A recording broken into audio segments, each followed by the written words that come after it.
we doing, Parlay Pete? We are doing fantastic. How are we doing today, Lee? Man, not too bad. Not gonna lie to you. I should have talked to you about. I should have had multiple conversations about this a while back.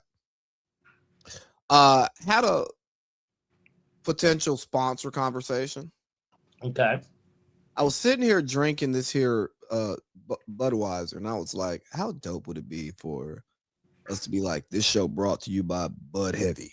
You know? Yeah. And then I was like, "Oh shit." My cousin did talk to me about a sponsorship for his accounting company.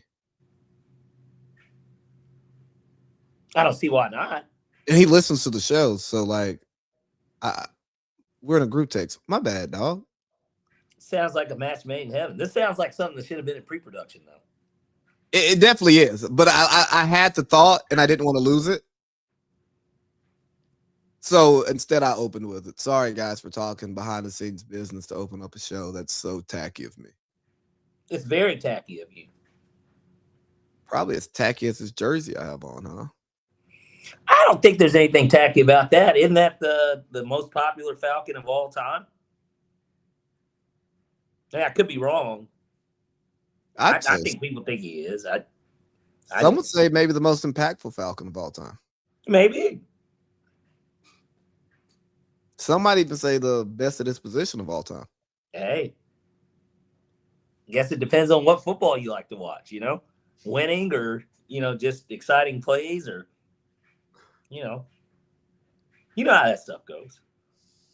Yeah, no, I just wanted to put on a Falcons quarterback jersey today because we are back to reality, back to reality, And this is the only Falcons quarterback jersey that has ever graced my body. Yes.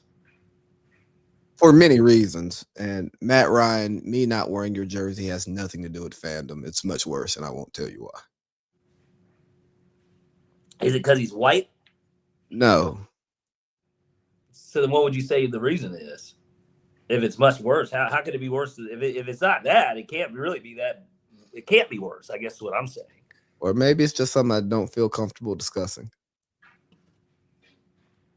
I thought that this was the Watch and Winning podcast. When did we start not being comfortable talking about things? Well, when I had to place a boundary to protect my peace. Okay. I won't take it any further than that. Hey, I didn't do this on purpose, but do you see how awkward that is to actually say to somebody in a conversation? Say what? I put up a boundary to protect my peace. Oh, yeah. Well, it's 2026, Lee. That's the world that we live in. Unfortunately. The world we live in.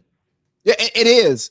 And yes, it's okay to put up boundaries and protect your peace, but there are ways to communicate that are just more conversational and don't make things awkward and weird and just be like, hey, I don't want to talk about that. It's a direct cutoff of it without any type of explanation, which is why the explanation was asked to begin with, because it's like, well, I want to understand. Yeah, like, hey, I'm trying to get to know you better. Understand what's going on in your brain, but you are putting up a boundary. Can I be a moderator? What do you look like? What are your skills? Have you moderated before? We're definitely looking for a moderator. But if we're being honest, we're looking for a woman to moderate the show, and Nora definitely comes off as a woman. And we're looking for a nice-looking woman who knows her stuff. Translation, do you have a fat ass and a nice face or big titties? No. That's really what you ask when you start. You don't have to have all of those things. We're just looking for a nice-looking, smart woman to help keep us on track.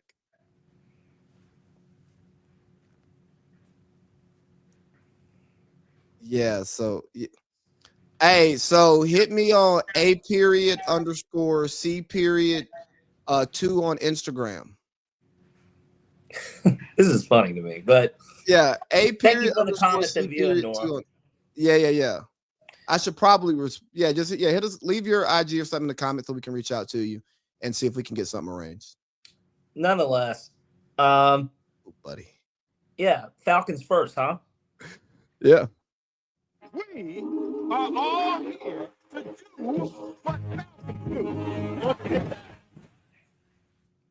floor is yours, sir. Yeah. Obviously, we spoke about last week being in that because last week was our first show of the year, right? So, naturally, with the NFL season progressing, now you get into interviews and hold on a second. No, we don't need all of that. Yeah, Not that just kind of party. just drop your Instagram, or I guess Lee gave you his DM him, whatever. We'll do it from there. Yeah, But nonetheless, yeah, you got the Atlanta Falcons making a big move. We officially made Matt Ryan the team president. Our president of football operations, I guess, is actually what the title actually is. It's not team president; it's football operations. And I think this was the step. This was something that we knew that was inevitable, and that we knew was going to be coming. And hold on one second. Okay. We knew that this was coming, and basically, I guess the idea of bringing back the prodigal son to the organization that he feels like he let down, that in my opinion, I think that it eats at him that he did not get that Super Bowl. And obviously everybody likes to talk about it, and that's kind of his lasting legacy, which it really shouldn't be, but that is kind of what people think of when they see him. We bring him back to basically be the decision maker, right? And I think that my favorite part of bringing him back is now we know the structure of the organization. It's always been kind of a question of, well, whose decision was this? Does that not kind of feel like what it's been over the past 5 or 6 years? Who made this decision? Who drafted Kyle Pitts? Who traded this pick? Who decided to pay Cousins but also draft Penix? Who's the decision maker? I think bringing Matt Ryan into this capacity, we now know who the decision maker is. He sets the culture. Exactly. And there's going to be collaborative effort, of course. So whoever the GM and coach are, we know that they're going to have their hands on it. But now we have somebody to point the finger at and say, it was Matt Ryan's decision. Fire him. He's the problem. Fire him or give him his flowers. Say, man, he's doing a hell of a job. He should be executive of the year or something. You know what I mean? Yeah. We will have these answers. And so I can't think of anyone that would have been a better Falcon to bring in to do this job than him. And then the fact that he's not that far removed from the game is another thing. And then the idea that, you know, a lot of people consider the Falcons job being the most attractive job. This idea that we've got somebody that's coming in that played the quarterback position, so leader on the team, certainly knows how to take the scrutiny, but also knows how to take the praise. And then, of course, that being the one thing that a lot of people look at the Falcons and say, if there's an issue with that job, that is the issue right now. It's quarterback, right? That would be what some people would say. I am still on the Penix bandwagon. I don't think that I can't give up on him yet. I don't understand why everybody's saying that. Injury is a concern, obviously, because it's the third ACL injury in 5 years. But I'm not off the bandwagon on it yet. Like, I don't understand why some people are like, they don't have a quarterback. It's like, we don't know we don't have a quarterback. You know? But obviously very excited about him getting ready to lead the franchise. And then we've got head coaching interview coming up. Hold on. Let's just stay here on Matt first. Oh, okay. Well, go ahead, Lee. What are your thoughts on this? I like it and I don't. I'm okay with it. I'm cautiously optimistic. He doesn't have experience in the front office. He's never built a team. He's never had to lead an entire football operation. So that is concerning. But we'll see when he starts to make the staff hires. He has to hire a GM. He has to hire a coach. And that's going to tell us a lot.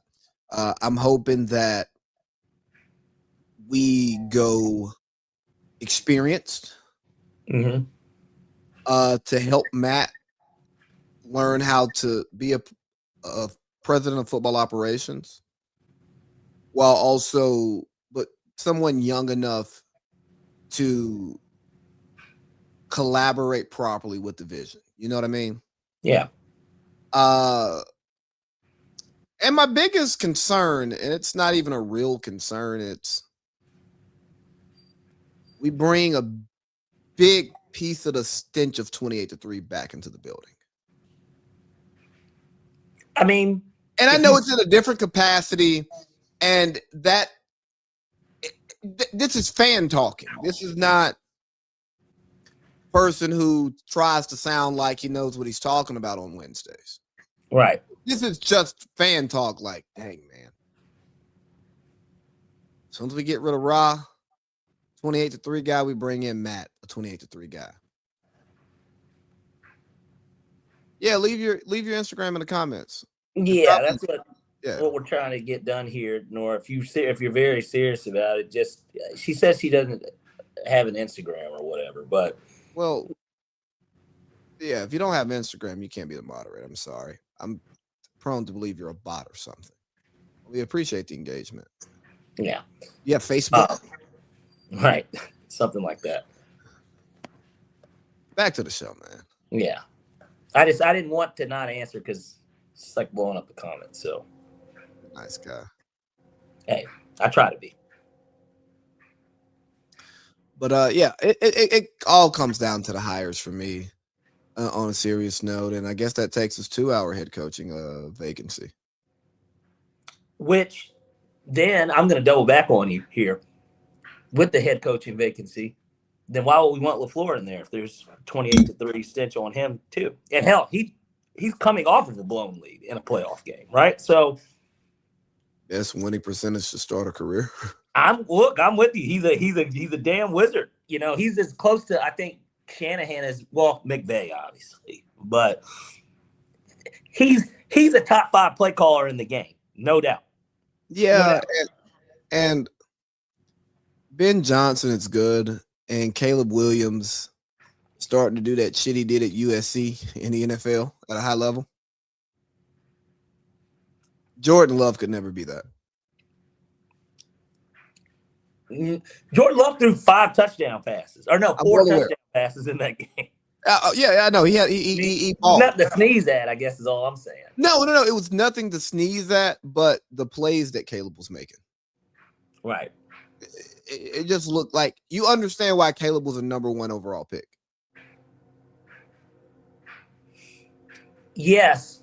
That, and then let's just, one of the things I hated about what LaFleur did, and I know we're going to get to the playoffs, but one of the things that I hated about what he did specifically in that game was he took his foot off the gas, and they did keep running the ball. They weren't getting any results running it, but every time they threw it, they literally got results. And it's just kind of like, hey, just don't run the ball then. I mean, they're not stopping you from passing it, so let's stop having these empty possessions of run it up the middle on 1st and 2nd down, then try and make a throw on 3rd down, and hopefully we can move the chains because you're giving them that momentum that they need. You already missed the kick on the way into the half. And it just, I don't know, there was a little bit about that I didn't like. But at the end of the day, players play coach's coach. So it's a tough spot, man, because you got to eat time too. And what's that balance when the run game isn't going? Because a run play still helps you, even when you get a yard. It may be it may be the toughest coaching spot to be in, especially in a big moment. Having a lead? A big lead. Yeah. 3-4 lead. Yeah, if you're up 2 scores, you're up 10 steadily, it's easy to maintain that, make it 17, make it 24. You know what I mean?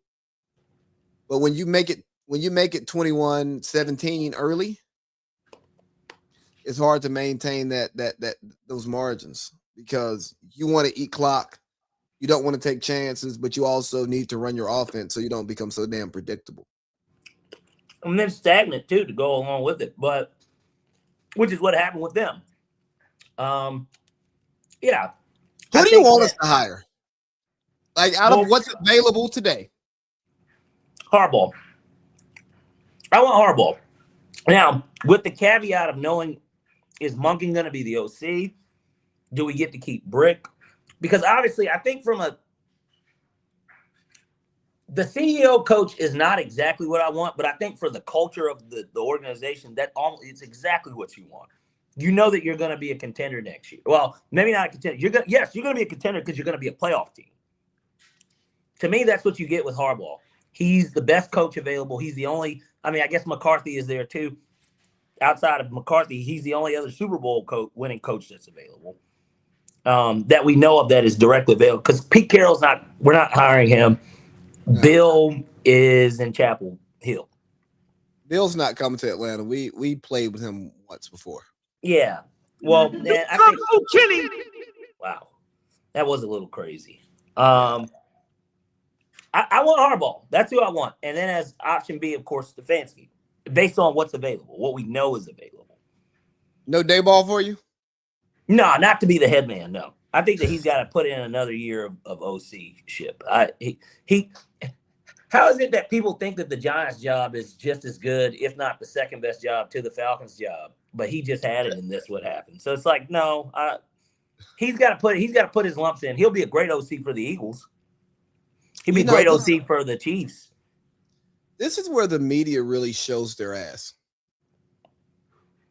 When we're in the coaching cycle and they're bigging up a job and they're bigging up a candidate, but that candidate got fired from that job. Yeah. And it was a shit show. I think Jackson Dart lived in concussion protocol, bro. Hey, look, he didn't want him to live in there. That's why he got his ass out there once Russ threw that incomplete pass. He didn't want him to live there. He just did. I mean, his play call say otherwise. Well, I call it reckless abandonment because that's the way that Jackson Dart likes to play. You know, coaches are supposed to, protect players from themselves and get the best out of them. Yeah, but if you're a quarterback and you don't see anything because you don't have any receivers that can get separation except Wan'Dale Robinson, you can't throw it away every play. You got to make something happen. It gets you in the blue tent.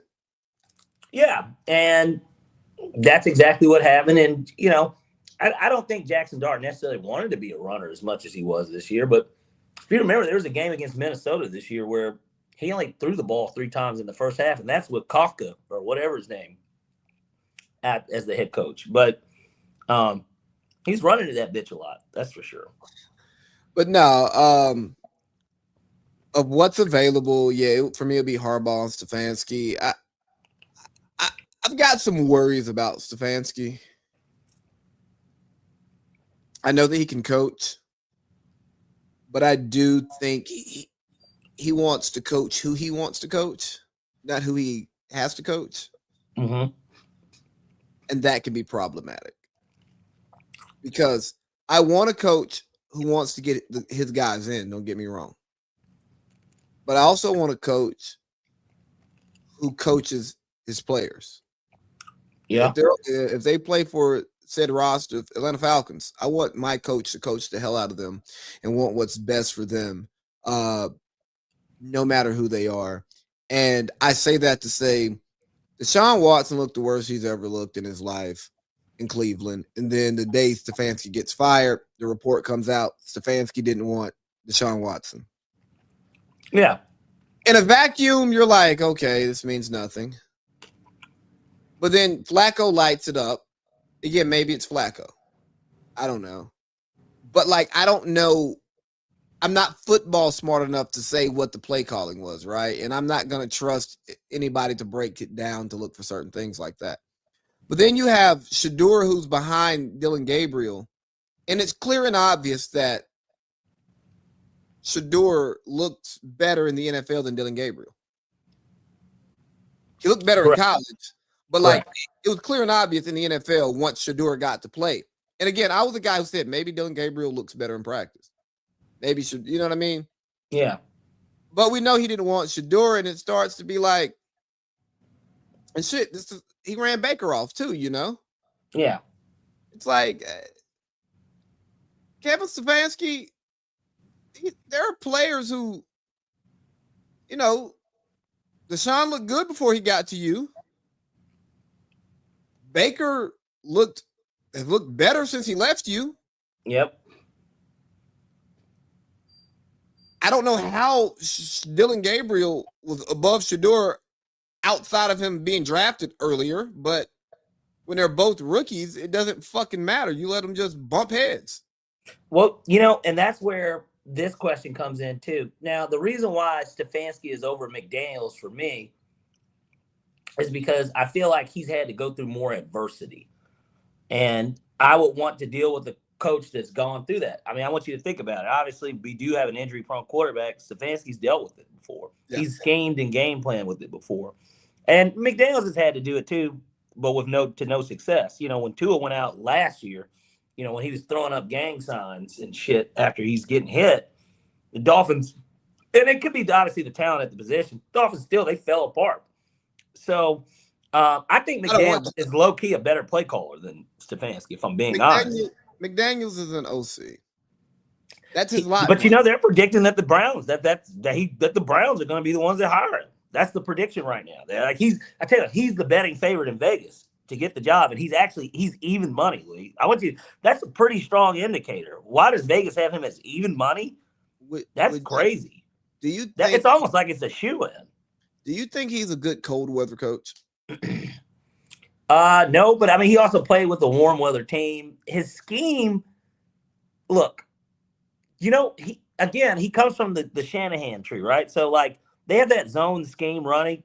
I mean, you benefited from it in fantasy this year, having the best record in our league, and he was your best player, was their running back, right? So, I think that he can do it, and you got to remember too that division. It's basically a changing of the guards. I mean, Zach Taylor is the senior coach in the division. I mean, who would have thought, right? Continuity used to mean something. Yeah, I know, and that's why he's still there. Zach Robinson, that is. It's all about that continuity. Oh, Zach Robinson's cooked. You don't think that they can take advantage of what's that's going to certainly be a down year in Pittsburgh, I think, coming up this next year. And the Ravens, that's a roster that's aging and kind of in flux as far as I'm concerned, but they'll be the favorite. You don't think that the Bengals can take advantage of that? This would not be the best year for them to do that this upcoming season? I don't trust them as an organization. Yeah, because they got Mr. Cheapskate, right? Is that what it is? Joe Burrow doesn't seem like he wants to be there. He seems like he's in his Carson Palmer shit. You know what I mean? Yeah. Maybe that place sucks souls out of superstars. You know what I mean? Like Andy Dalton was happy to be there. Andy Dalton was happy because he immediately got to start, and he had AJ Green to go through it with him, which is that's a hell of a receiving option to basically grow together with. The best years of the Bengals in recent history, if we're being honest.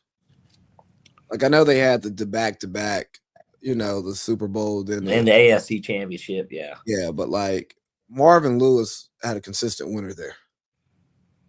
He did. He's Mike Smith light. Mr. One and done, but he's gonna get you there. Hey, you get a chance to be done. Yeah. So, but back to the Falcons. Stefanski, if he likes our players, behind Harbaugh. After that, if we ain't calling Mike McCarthy, if Mike Tomlin or LaFleur don't get let go for cheap, and hold on, yeah, well, the coordinator guys. I was about to say, and that's exactly what I was going to ask you, because obviously everybody keeps linking Kubiak to us, and I didn't even realize this. That Clint Kubiak was in that. He was in the Falcons organization at one point. Not shocked. Yeah. Arthur's cut him a check before, and so of the coordinators, I would prefer him, but I don't want a coordinator. Me neither. We're on the same page there. We need somebody that has had success as a head coach in the NFL. We need a Dan Reeves, which is, to me, is exactly what John could kind of be. I mean, obviously John's won a Super Bowl, but that to me is what John would be. He would be a Dan Reeves. A consistent winner that brings a culture. Yeah. I'm gonna steal. and has something to prove. I'm gonna steal Mike Tomlin's thing. The standard is a standard. I think that's gonna be something I operate with professionally. The standard But is the standard. yeah, I love it. Yeah. But here's the thing, probably, Pete. Speaking of Coach Tomlin, who stepped down, resigned, we'll talk about that. And LaFleur, who's in he's in contract negotiations. And long story short, Green Bay's telling everybody, hey, we're not going to resign this guy. Come get him. Don't let him become a free agent. Bro, can we just honor contracts? Do we have to squeeze every cent out of every fucking dollar? It's not even cents out of dollars. These guys are taking cents out of billions. That's not the American way, bro. He's still under contract. If he doesn't want to be there, he doesn't want to agree to our extension. Well, then we're not going to let him walk for free. I'm not mad at that approach. I just think that actually I am mad at that approach, but it makes sense, I guess is all I'm saying. But my thought is that you're not going to the president has already said that he doesn't like to go into a season on a lame duck year with 1 year. So to me, it's either work out the extension or fire him. That's why I don't understand why the trade thing. And see, because then what if everybody says fuck you on the trade, and then now you're stuck with them? So now what are you gonna do? And that's my thing. You're trying to get fucking pennies out of a billion. Hey, if you don't want the guy to be here in the future, fucking fire him or let him coach out his contract. All right. Don't make me a pawn in your game just because hey, you don't want me no more. Cool. Respect my contract. Like if I'm LaFleur, I'm like, hey man, I'm not signing an extension if you trade me.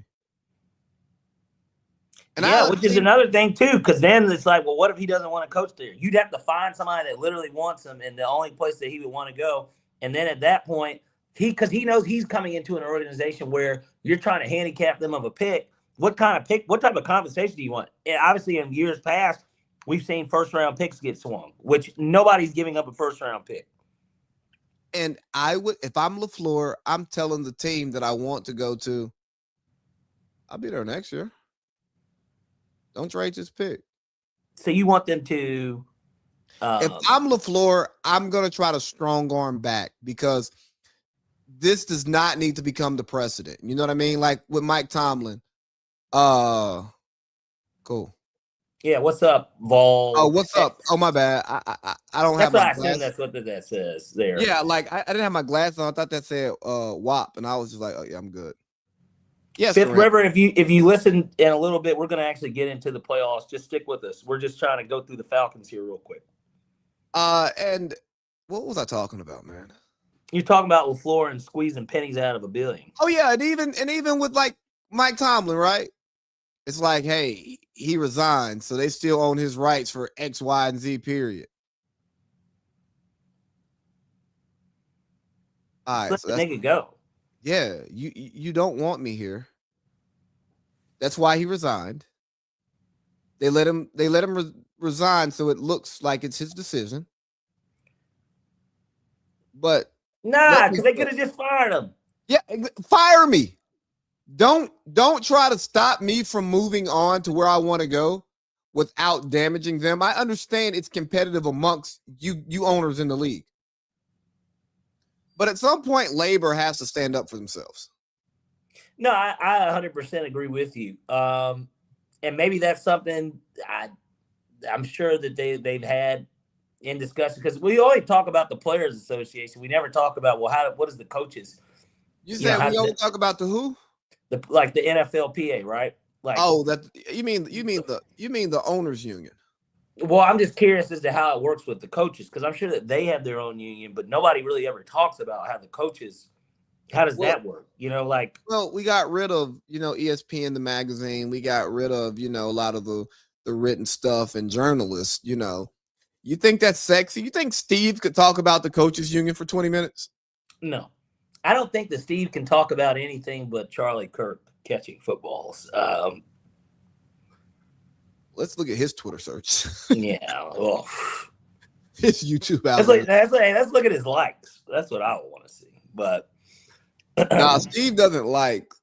He sends DMs. Well, he's got to catch their eye some way. Yeah, he's discreet. You know,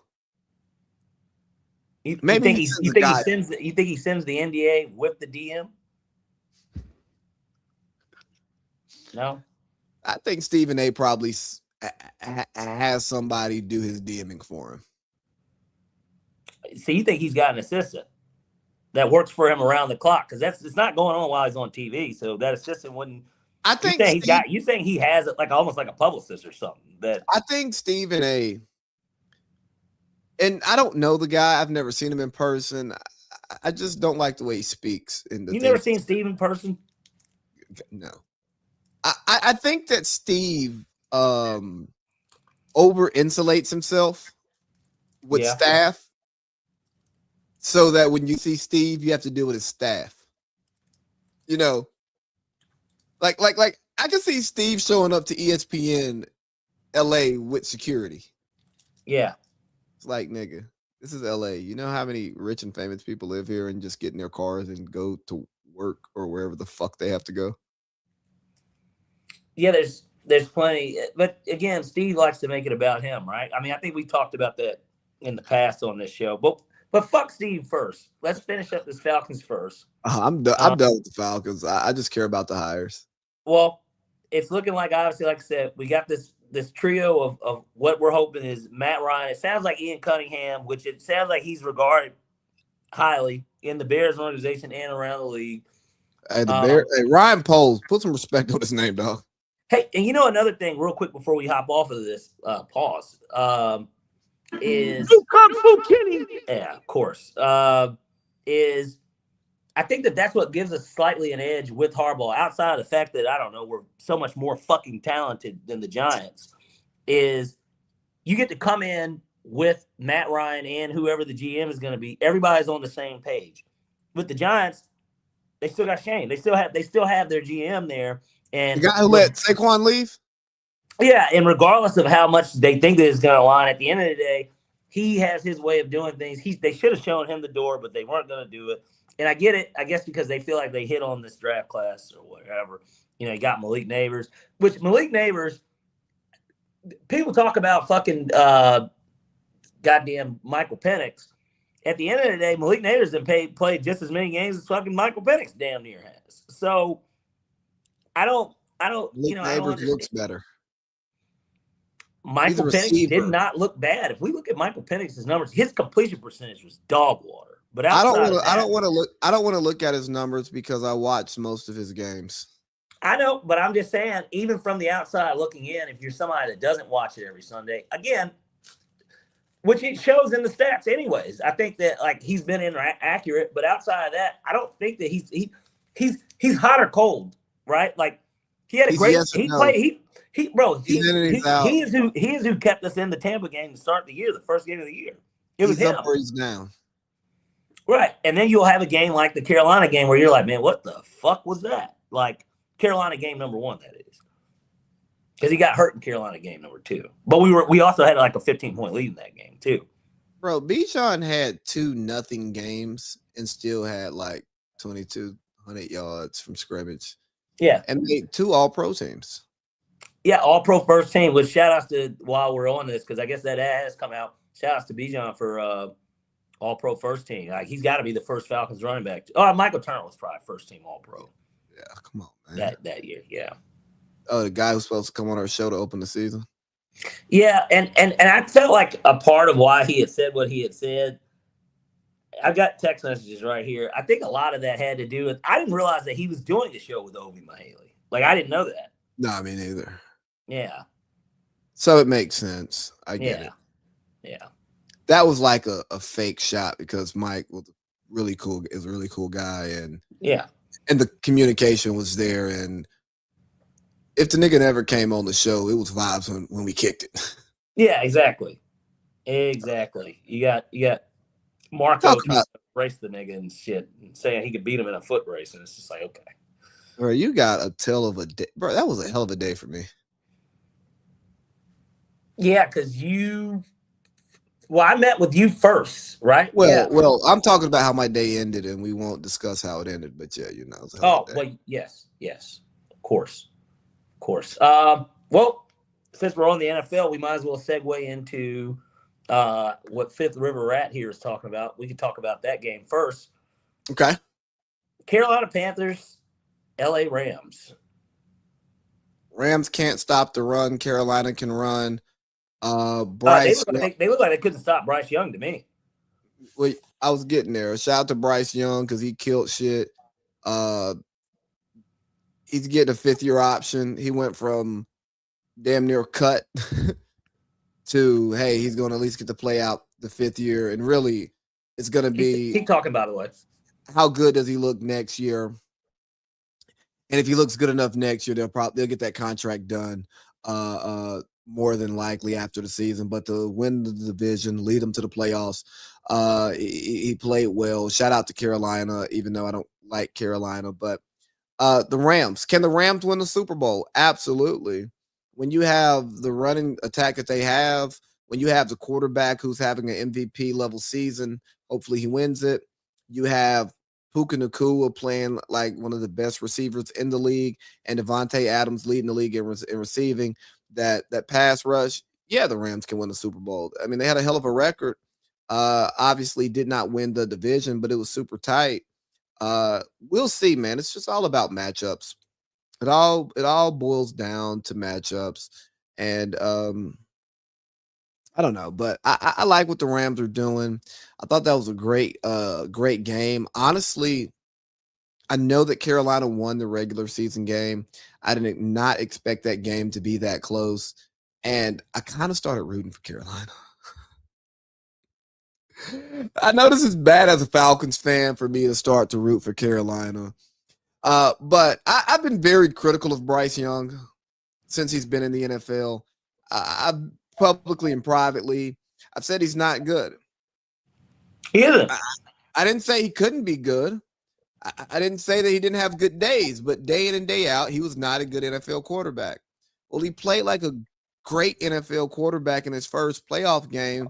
And I was rooting for the kid because at the end of the day, I want Bryce Young to be good. I don't want him to beat the Falcons. Like, I'm not rooting against Bryce Young. The talent, team always.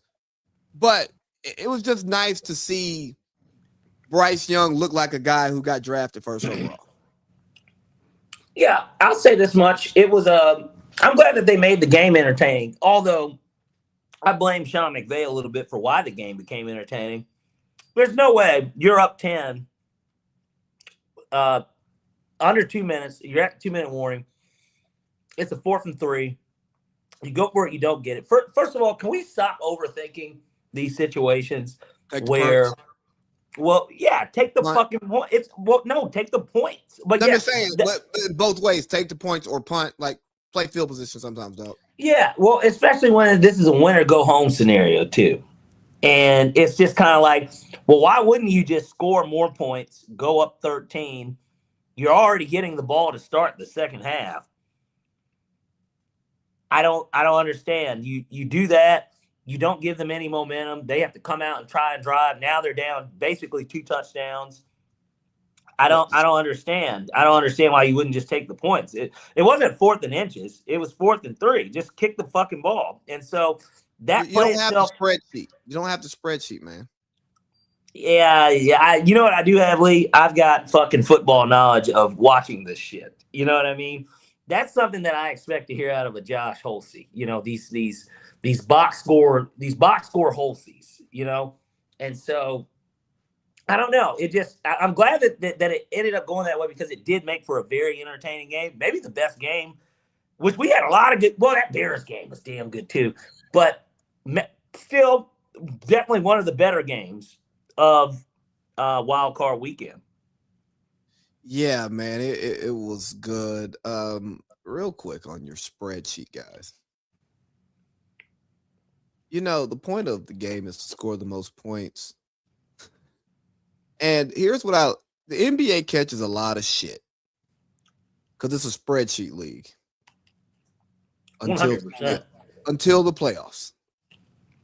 Then it's a basketball league again. Hey, Sean McVay, it's the playoffs. It's the football league now. Our spreadsheets and our probabilities over a 17 game season? No, nigga. Every play matters. Every drive matters. Like, I was watching the Monday night game and just listening to Peyton, Eli, and Big Ben on the Manning cast just talking about the intensity, the tightness, you don't want to make a bad play because you feel every play mattering. You know what I'm saying? Like, yeah, that's what the Manning cast is about. Basketball, y'all got to find a way to do something like this. But ESPN, ABC, the Mannings, they do Omaha Media Productions, whatever. Whoever really puts that thing together, if you have a good game in the fourth quarter, you are going to learn some good fucking football listening to the Manning cast. And I know it is hard to turn off Tony and Joe. Oh, I mean, Troy and Joe. Golly, fuck Tony. It's hard to turn off Troy and Joe. But just the football shit that they were talking, and then the jokes back and forth with each other talking shit. Like, Eli threw out a little, hey, man, over so-and-so years, it was Tom Brady, Big Ben, and Peyton Manning in the AFC Championship or whatever. I guess you guys are scared to play me. He was like, the 2 years I get in, y'all scared to play me. And it's just shit like that. And it's like, Eli knows he's not the quarterback that they were.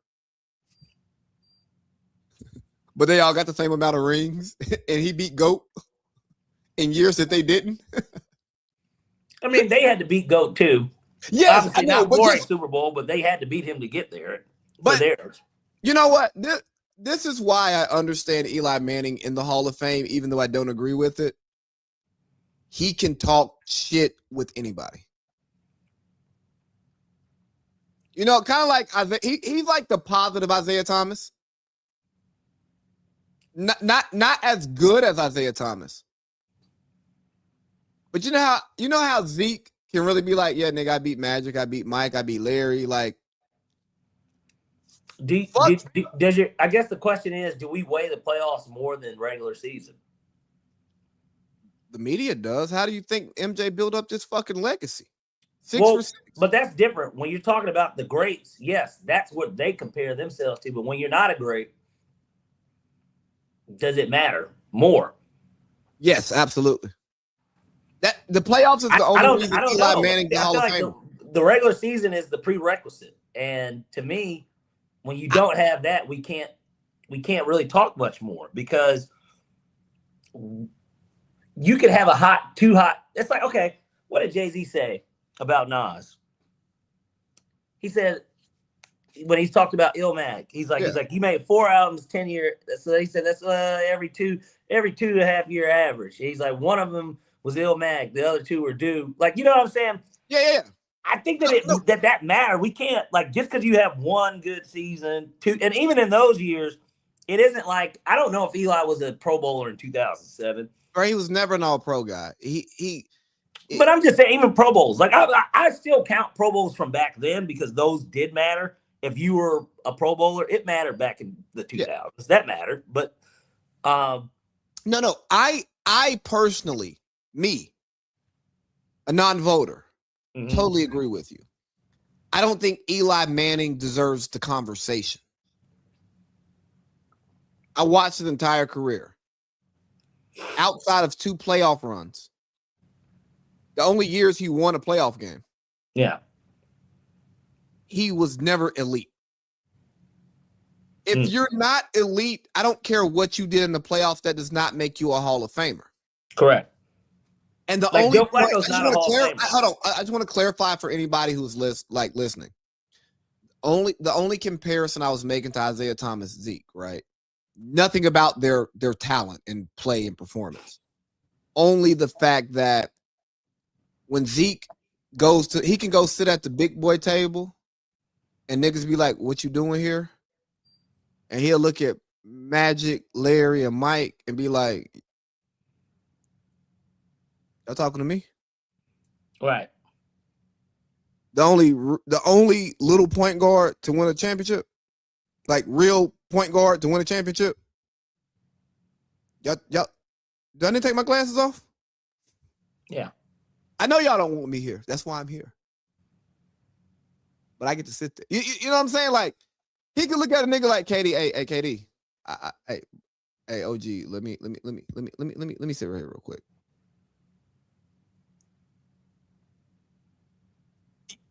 You see what I'm saying?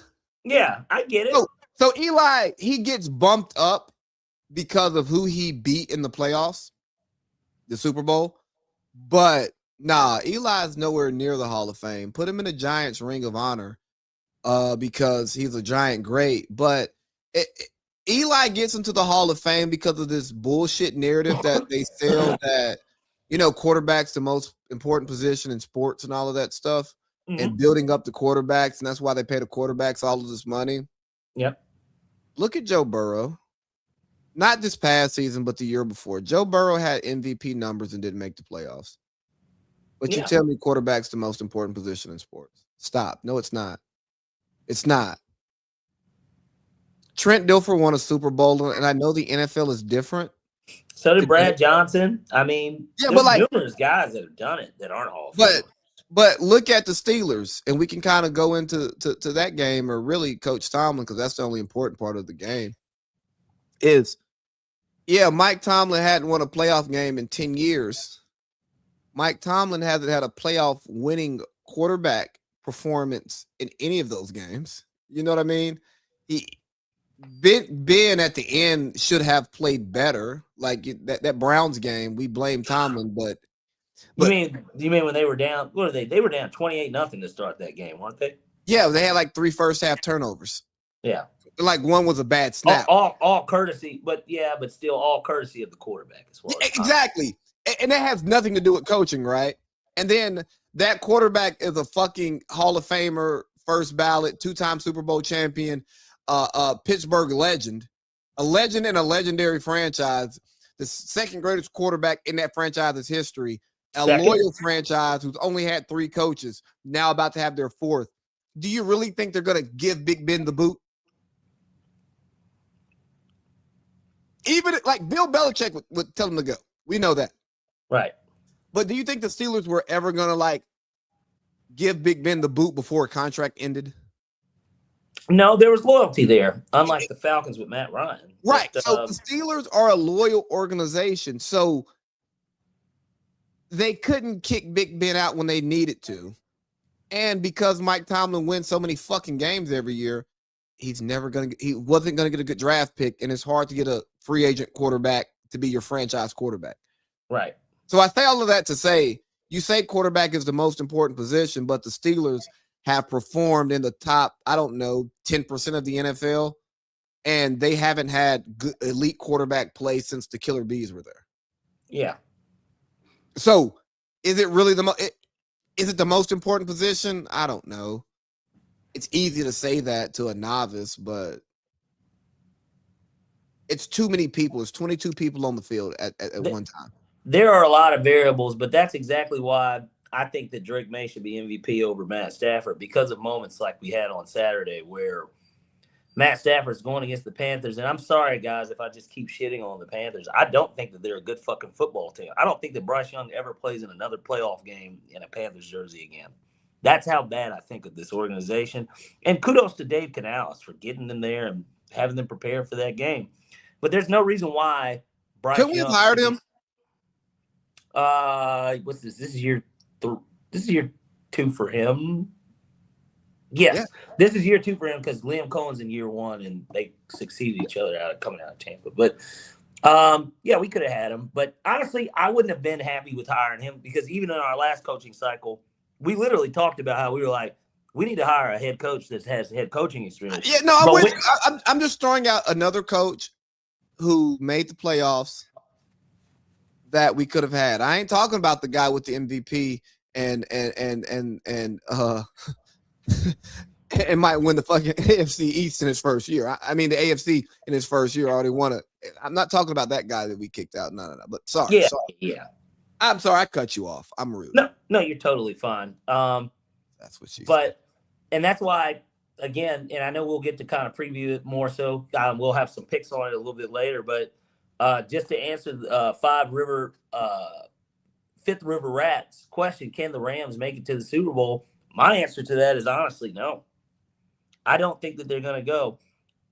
And you'll get to hear it in the picks, but I mean, spoiler, I think they're going to fucking lose this weekend. That's what I think is going to happen. But hey, can you do that again?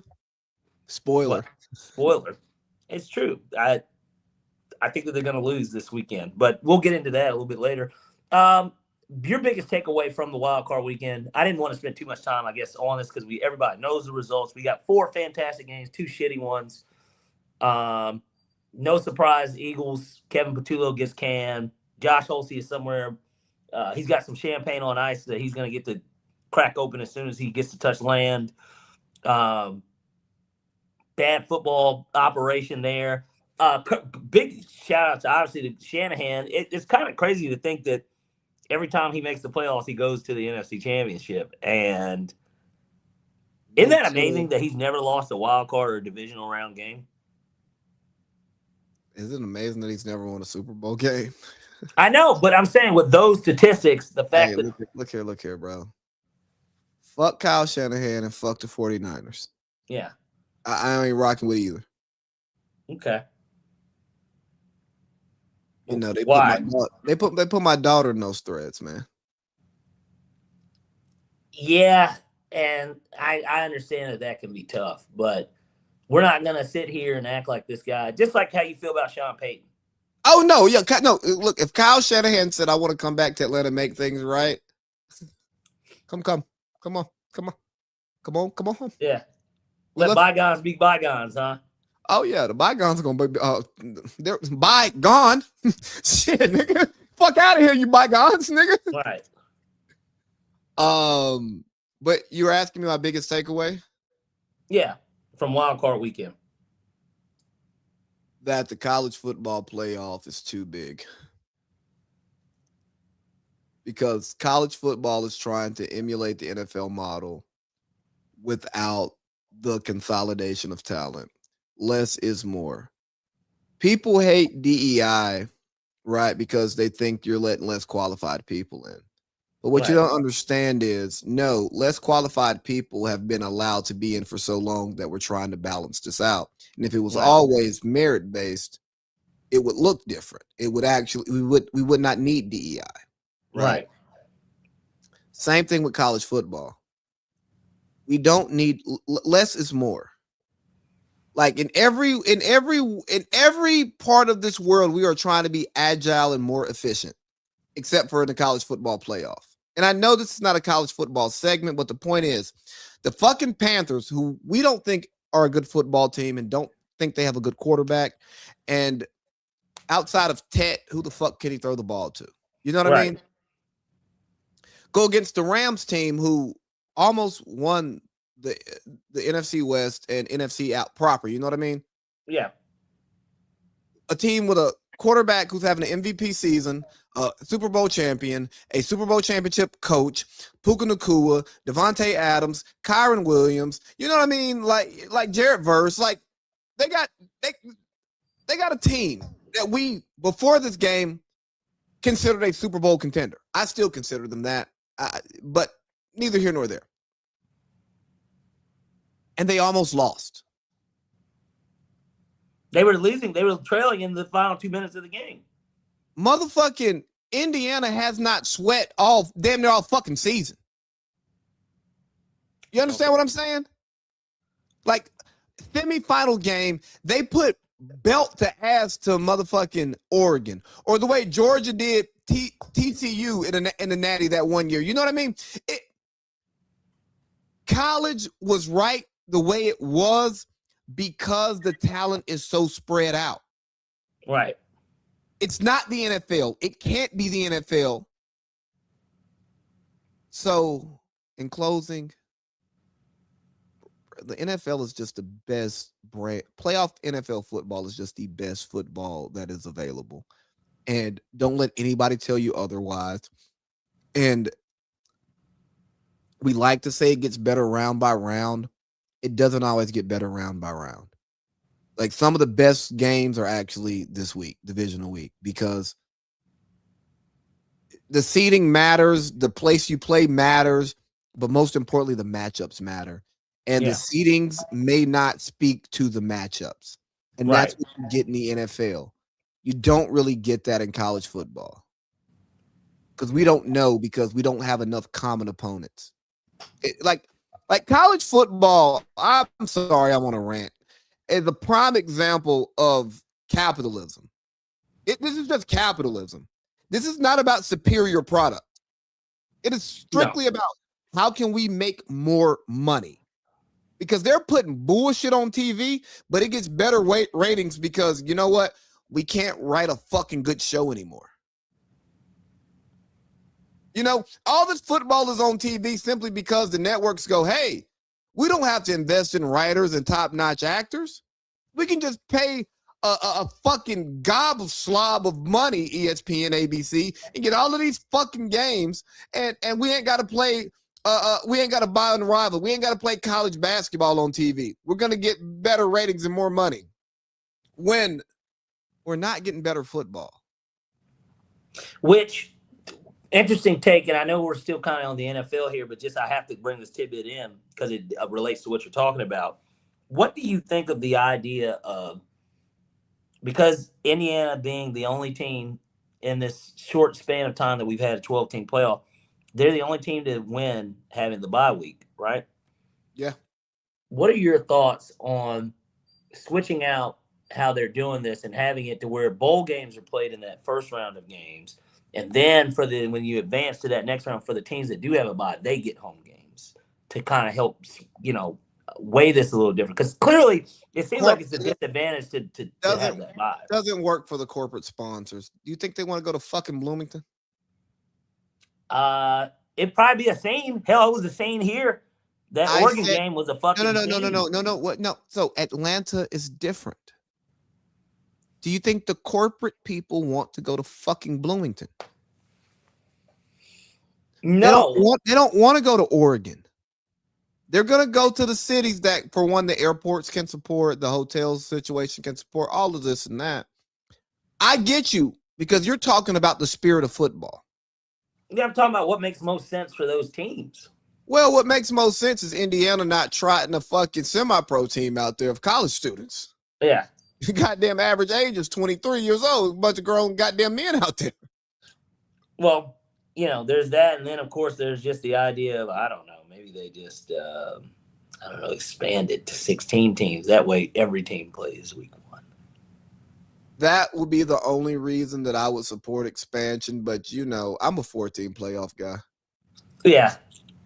Even though we've got Miami in who's a 10. And it was the last real team to get in.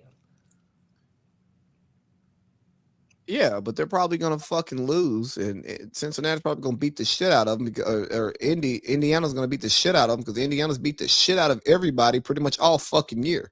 I didn't believe in it. Who's yours? Like, I didn't believe in it because I didn't believe in the competition, but goddamn, they're beating the shit out of everybody. You didn't believe in the who's yours? Well, they beat the shit out of Bama. Which beat the fuck out of Oregon. It's even worse with Oregon. Fuck out of Oregon. Like, they beat Ohio State. You know what I mean? Like, these niggas just beat everybody. They've been the best team. I hate that. Yeah. And lastly, I know we're not talking college ball, but I'm so over, and maybe it's me, a hurt SEC fan. I'm so hurt. I'm so over the which conference is better, because these aren't legitimate conferences anymore. These players aren't investing in a conference. They're going team to team every year. It's like 8,000 niggas in the portal.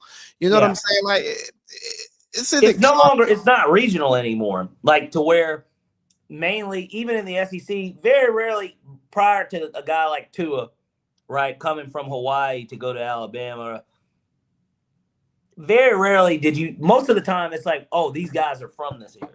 They're from this state. They're from the region. Yeah. Now it's not that. Now it's no surprise that the entire team is from a different state. Like, yeah, you're still getting a lot of guys. Like, for instance, at Georgia, there's plenty. They're still getting the top. Like Kirby's getting the top guys from the state of Georgia, but it opens it up to where you do have it to where, oh wow, Brock Bowers from Napa, California. Well, you would get those onesies, twosies, though. Yeah, like on occasion, Like you're Brock gonna Bowers get a guy was from a onesie, California to twosie. go to a school far from home. Yeah, Brock Bowers was a onesie, twosie. USC was down at the time, so it made sense for him to come east. Yeah, enjoying the NWO basically. Yeah, and also with the SEC versus Big Ten thing, just because the Big Ten wins the Natty doesn't mean it's the best conference. It just means it had the best team. And with these playoff seeding, with the playoff bracketing, they pretty much put teams conference versus conference. You know what I'm saying? Like it was. Yeah. You didn't get to see the conference teams go against each other and then say, oh shit, the SEC teams beat the Big Ten teams. You know what I mean? Yeah. And it's eventually going to turn into the SEC Big Ten Invitational. Which was another thing that ended up getting brought up too. And I think this was on Cam Newton on 4th and 1. You watched that bullshit? No, I saw a clip, but it made a ton of sense. He was basically suggesting, why don't, like how with college basketball, how we do have the Big Ten versus, or the SEC versus ACC challenge, Big Ten versus, Big East or whatever challenge. Why don't we start the season off that way? Have it to where, because his point, how it came up was that bowl season just doesn't matter. Why don't we make that opening week those bowl games instead, in a sense of not like the Orange Bowl, the Sugar Bowl, because those are playoff games still, but make the Pop-Tart Bowl a season opening game, but you're having these mixed matchups that you'll get, which they do a good job of. Like we had Texas versus Ohio State to start this year, right? But like making it official where we get the Big Ten versus the SEC. It's a bowl game. And it keeps right? it keeps the bowl feeling alive. Correct. And I thought it made a ton of sense. I was like, you know what? Cam, you might be onto something. He's like, you have the Maui Invitational for college basketball, right? Yeah. Like, and the granted, basketball is different, so they have this tournament or whatever. But that's how they kind of do their shit, right? That is how basketball works. A lot of times it's at the beginning of the year when they do have these neutral site games, but it's all the top teams playing each other, like early in the season. Why not set it up that way to where you have the Big Ten versus SEC challenge, and we put big on big? Georgia does play Ohio State, but they play the game at a neutral site, and weather won't be an issue either, which is the best part about it. You can kind of play these games anywhere. So, like Yankee Stadium, as long as they don't have a playoff game or a game, like, you know what I'm saying? Like, you could still have these games played at these. But these coaches are afraid. They don't want to get the early losses. They don't know how the polls are going to act. Also, hey, college football. You use polls and people's opinions to create your playoff system. Right. You can never be the NFL. The NFL shit is scientific. Right. It's objective. Even when it could be subjective, it's objective. There is a rule for every situation. Right. College football is some guys getting in a room coming up with who should play against each other. Oh, yeah. And this is going on ABC. You niggas got marching orders.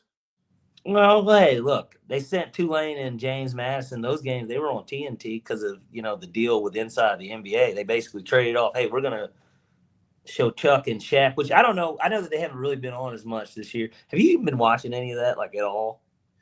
They opened the season, and I watched. I don't watch the NBA show, and to be quite honest, dog, we had Monday Night Football up until, like, this. We just had our last Monday Night Football game, right? Yeah. And well, technically, we got the national championship on Yeah, Monday. right. So, That would take the place of that. Yeah. right. But so we've had Monday Night Football. So I don't watch basketball on Mondays. I record Village Vets on Tuesdays. I don't watch basketball on Tuesdays. We record this show on Wednesdays. I don't watch basketball on Wednesdays. Yeah.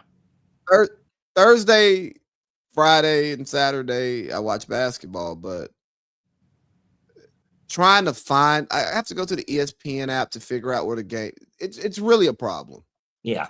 Like the streaming thing, yes, I have all the stream. I can watch basketball when it comes on. I'm probably paying for League Pass and don't know it because that shit is on auto renew. Yeah. But it's hard to watch basketball and it's fucking frustrating, dog. Yeah. But that's more capitalism, more money, and it becomes when you start caring more about the money, you stop caring about the product or the service. Which is the issue with the NBA, anyways, to begin with. Well, the NBA's issue is also fucking lazy bad product. But it's lazy scouting, lazy coaching. You know, it's hey, we're gonna play 5 out, and we want a 6'6" to 6'10" primary ball handler, and everybody just stand out there and let them do their thing. Yeah. You know, it's easier to build that team and find the players who can do the other stuff because it takes less skill, but you're getting rid of valuable skills while also not becoming like you're less entertaining and you're also not scoring.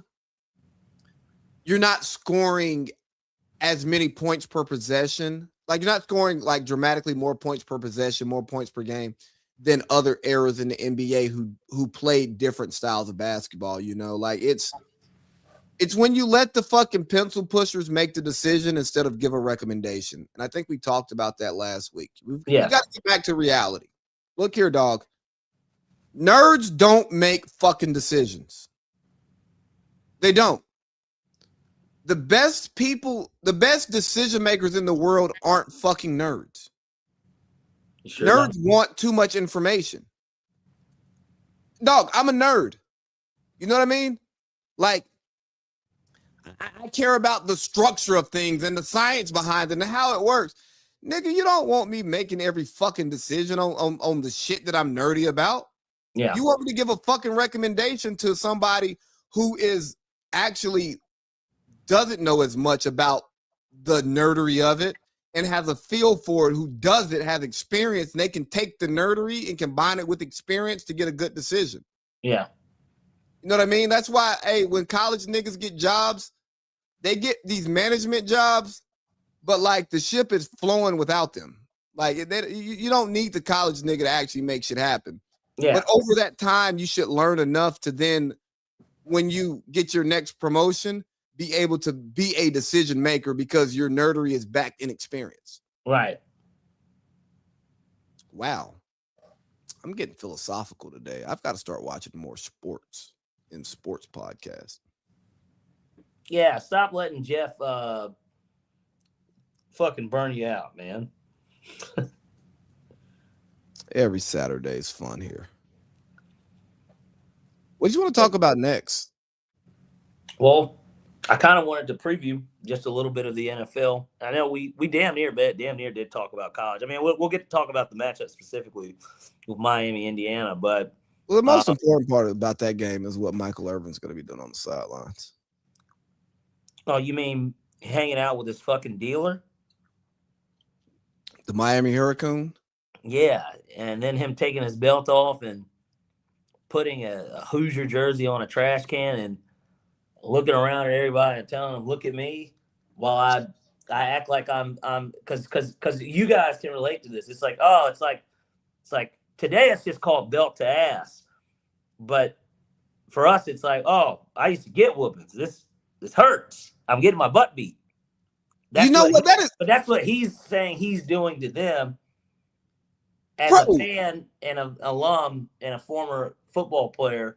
That's what we're doing, guys. Belt to ass. And it's just like, well, I don't know. I used to get my ass beat with the belt. So why is it okay for us to say belt to ass, but it's not okay for us to put belt to ass to our kids? I am not standing for whooping kids. I'm calling out the inconsistencies here. Yeah, it's because this is the society that we live in, and you shouldn't question it. That's why. Because belt to ass belt to ass does not refer to peers dealing with each other. The Yeah. only when you think about leather to body, you think about a kid getting a whooping or a slave getting put in line. You know what I'm saying? Those are the only two things that it can reference. Somebody who is lesser to you in social hierarchy. Right. Like, nigga, if me and you got into altercation, at no point are our belts coming off and being slung around here. Like, you're not, nigga, no. Right. Don't even take your belt off around me, to be honest, because you're a fucking man. Yeah. And I'm not into that. If you are, it's okay to have a man take his belt off around you. But for me, don't take your belt off around me. Like, nigga, we in the locker room. I ain't talking about the group chat. Wow. Sorry,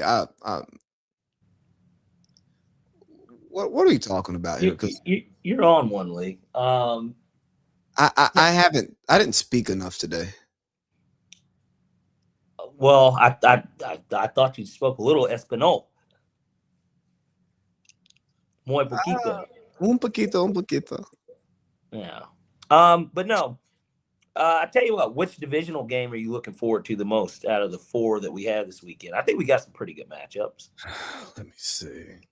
You got the 49ers Seahawks and the Bills Broncos. Those are going to be your Saturday doubleheaders. And then on Sunday, we get Bears Rams and Patriots Texans.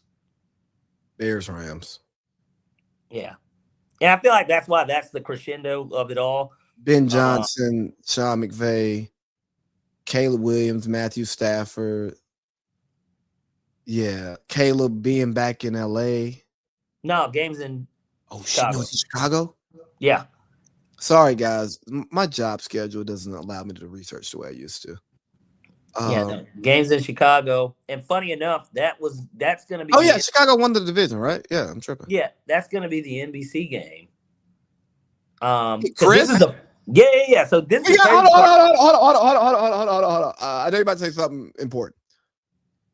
We get Chris and Mike, mainly Chris, with Matthew Stafford and Caleb Williams, like all the crazy throws that we're going to see in that game.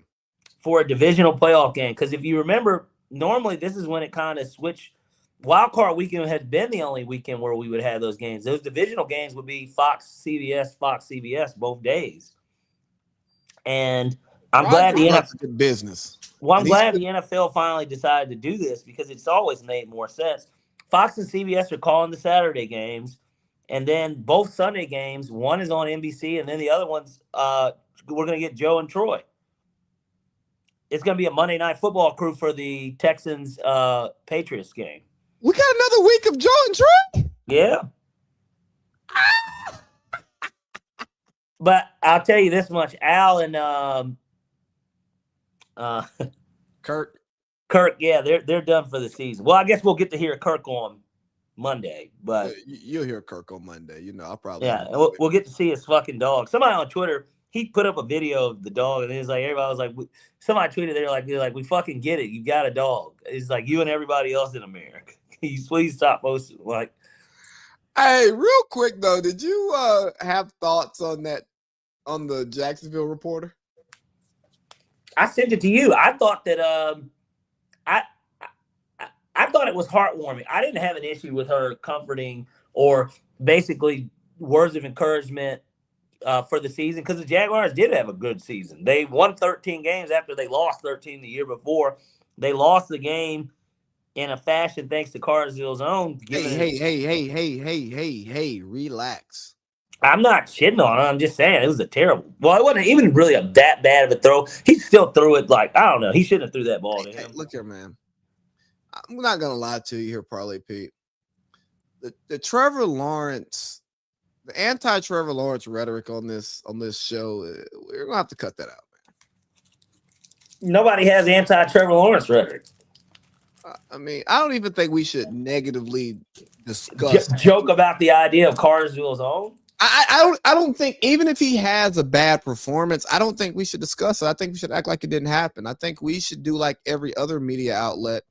And if we have a relationship or Who's paying you? Nobody today.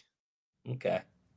And nobody ever. I wouldn't. My views would not change based on my sources of income. Okay. We'll My keep views that are in my mind. views. I don't know. I think it's odd that you're like, even if he plays bad, we just didn't talk about it. It's like, well, no, we should talk about it because if he plays bad, I mean, that's just what happened. It's not a personal thing. It's a Well, we don't. Well, he threw a bad interception. I mean, it is what it is. sometimes you want to keep doors open when you live in someone's hometown and you're involved in the community. So that's what it is. You don't want a bad clip to get to someone that you don't know and be taken out of context when you're approaching as a totally different person. Hey, you're that guy that told me about the interception I threw. Yeah. Bro, nigga, I'm bullshitting. Like, we're gonna come on here and be honest, man. Like, hey, Yeah. obviously, I would love to throw some type of fundraiser here with Trevor Lawrence. Yeah, you fucking right, I would. Yeah. For the community. But at the same time, like, nah, the nigga don't play good. I'm gonna say nigga didn't play good. Yeah. And that's all it was. And again, it gets back to kind of my point and why people had an issue. I don't know why some people had an issue with the black woman that was, basically telling Liam Cohen. You said black woman. America hates black women. That's what I've been told by black women. She sounds just like a nice black lady that I've met before. I know she did. I'm just saying that a lot of the hate could be because America hates black women, and black women, multiple black women have told me America hates black women. So that could actually be the direct source of the hate. But nobody in the media really was talking that badly about it. I don't remember. I mean, Adam Schefter's one of the people that posted it. He said it was heartwarming. Like, and he's the biggest name in the NFL as far as media wise, I would think, to a degree, since he breaks, all the stories. But well, hey, you're not gonna play my guy. Who? In terms of breaking stories in the NFL, is Schefter. The guy who breaks the best stories. Rap? No. Pelissero? Who? He shows up once a week on Sunday. And he breaks stories? He's a bald guy with a gruff voice. Jay Glazer? And he may only break 3 stories a year. Jay Glazer, he has his own gym out there in Cali, doesn't he? It's in San Diego, I think, too, isn't it? I don't know. I just know he has a gym out in California.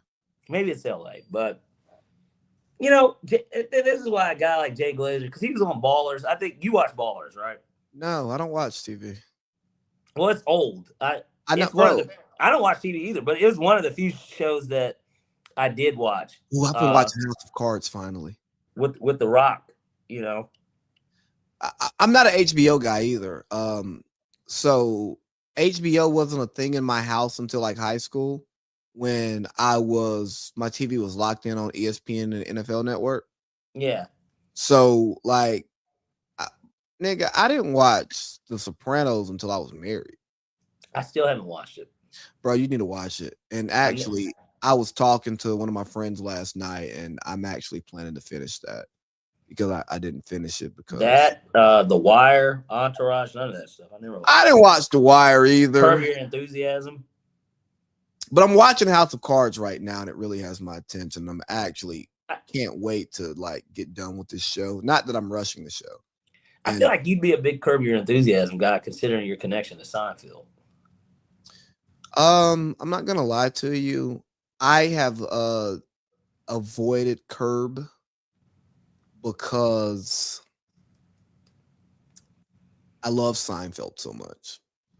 And in my mind, I'm a Jerry Seinfeld fan more than I'm a Larry David fan, and I'm not giving Larry David a chance. That's a personal thing I have to work through.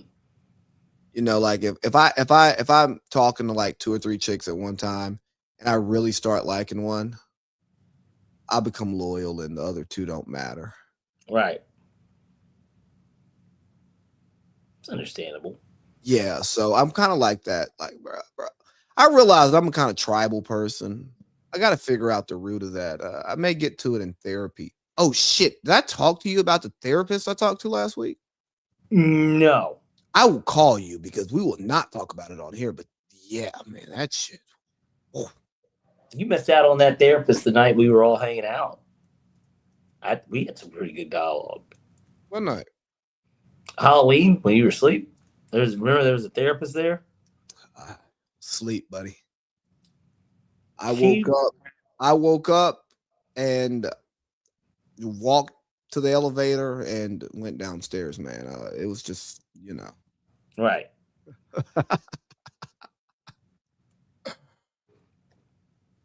Yeah, hey, you know what? You know what's really cool about this show now? What's that? We actually go make like real life shit that we can talk about on the show. Yeah, absolutely. How much time do we have left? Because I feel like there's more to talk about. And what are we? We're at 121, so we got 39 minutes. Hey, I want to throw this out here.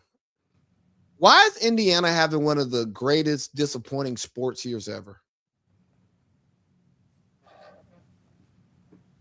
I guess you're talking straight from the Pacers to the Colts Fever? and their star. No, the Pacers. Oh yeah, the Fever went to the championship. Yeah, the Colts and their start, and now we got IU in the fucking national championship. What's going on? I didn't really look at it that way. Well, you don't watch Club 520. Oh well, of course, yeah, of course, those guys are going to feel this certain way about it. You know, it's interesting. I mean, what a time, right? What a time to be. I guess we kind of got it a little bit with Georgia and the Braves. The Falcons just weren't very good, so I guess maybe that. And then the Hawks went to the Eastern Conference Finals as well during that same year that Georgia won the national championship and the Braves won the World Series. So we were kind of on fire. It was just Arthur Smith and whatever the fuck that was that we had going on. But yo, did you see that he's a candidate for a head coaching job? Yeah, there's going to be a lot of guys that are going to be candidates. We're about to see a few retreads get hired. I mean, would you be surprised if Bob Saleh got a head coaching job this cycle? Well, they're saying it's going to Oakland. I mean, Vegas. I don't like that. I don't like that as a hire. I don't think that that's what Brady wants to do. I don't think Big Bob gets you over the hump. I think he wants to hire what's-his-face and Daboll. I think he really does want to do that. If that is true, I feel like that makes a lot of sense. I could see Bob Saleh being with the Cardinals, though. Like, you know what I'm saying? Like, do you think Daboll and B-Flow work because of what happened with the New York thing and the Bill text and then the lawsuit? That's interesting. Or and I only say that because we don't know. We know there's a coaching web there, right? And we also don't know if Bill sent B-Flow that text on accident on purpose, right? You know what I'm saying? Yeah. I'm curious as if they ever crossed paths while they were in New England, if they were ever there at the same time. I'm sure that they probably had to have been. Yeah, I'm pretty sure. Let's ask ChatGPT so I don't have to look up multiple things. Let's see.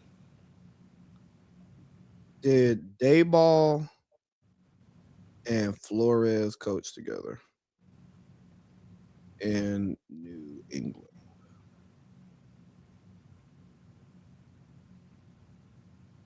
They had to. Yep, they did. Yeah. So, because B-Flow was there 2012 to 18. Oh, yeah, he was there Dayball's whole time.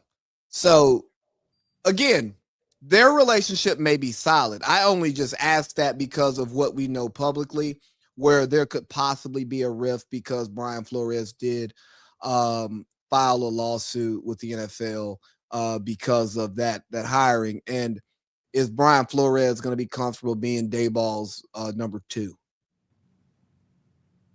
That doesn't play. No, it would be B-Flow would be the head coach. Ooh, I like that. And I'm not gonna lie to you. B-Flow created a culture in Miami. And he was right about Tua, by the way. He was right about Tua. He's arguably, I guess Shanahan would maybe say Vic Fangio, but you could argue he's probably the hardest defensive coordinator to scheme up your offensive plan. Did you see what he did to McVay in the Super Bowl? Yeah. He changed that nigga's. He changed half his coaching philosophy. Yeah. He made that nigga go to the dark room and say, "Dang, bro, I ain't as good as I thought I was. All these plays I got." A little soul searching, huh? Shout out to the guy that beat Calvin Johnson for Player of the Year in Georgia. Isn't that crazy? Just to think about. No, because of who his dad is, the politics, the position, Yeah. the reasons Quarterback. why I wouldn't wear a Matt Ryan jersey, it's all these different things. Anywho, moving along. I think I would agree with you though. Bears Rams probably is going to be the most entertaining game of the week. I want to talk hoops too, man. Yeah. Well, here I tell you. Oh yeah, finish your playoff stuff. No, I mean we'll get to. I mean we got picks later, but like so because then everybody can know exactly kind of how I feel about it. Like yeah. I want to talk about Luka and Dennis Schroeder. Yeah, you might want to talk about serious basketball shit. I want to talk about ignorant shit. The drama. Yeah. I still follow a spiritual word. JP tells me I should unfollow the page. I tell him I'm like, bro, I need the filth for the show. Right. Sounds like a guilty pleasure to me. Say again? That sounds like a guilty pleasure to me. I have a few. Okay. I still watch Law and Order SVU. Yeah. Haven't missed an episode ever. Your favorite shoe place is Athlete's Foot too, huh? If I'm looking for some kicks, yeah. Okay. I'm comfortable in there. But nah, Dennis Schroeder got suspended for 3 games for swinging at Luka based on the report, and apparently he commented and said, "Nah, nigga, I connected." I didn't realize that he was waiting for him outside of the locker room too. So this was a little Kevin Garnett, Carmelo Anthony type thing. I won't say it was that bad. Because have you heard the after stories? Yeah, why that happened between No, not the why, because the actual whys never came out. Whatever story they've told, like Melo's told, is not true, and I don't believe the Honey Nut Cheerios. It may have been something about his wife, but I don't necessarily think it was Honey Nut Cheerios. And even if it was Honey Nut Cheerios, that's not what got him there. It's you said my wife. You say anything about my wife, this ain't basketball no more. Right. And I'm telling you, nothing to do about that. No, like no bullshit. I'm telling you, as a nigga with like separated, like niggas can't talk greasy about my wife. You can say true things if you're in the inner circle. No, I'm just like my inner circle. That's different, but like you can't talk bad about my wife. Like that like when you love somebody enough to give them your last name. Nah, people can't. Nigga. So, anyways, they said Luka called him the B word, told him he should have took that money. We read some lips. I just respect a nigga waiting on a nigga. Like if we own that on the court, and you go pat like, and I'm a shit talker. I know the line. I know the line. There's a line. I know the line. And when you cross that line and somebody wants to come see you about it, I'll always respect that, because a lot of the times we talk about this NBA stuff. Oh, hold me back. Yeah, if you try to fight right there, it's a hold me back moment in today's NBA. But if you go wait to see a nigga when he come out, confrontation, you put your hands on him, let him know how you feel. I don't agree with violence. I'm not supporting violence, but I'm just saying somebody crosses a line and disrespects you, and then you take the appropriate means to actually address it, not yelling in his face in a game. But hey, my nigga, we need to talk after the game, and I ain't got nothing to say. I'll always respect that as men amongst men, because it's private. Right.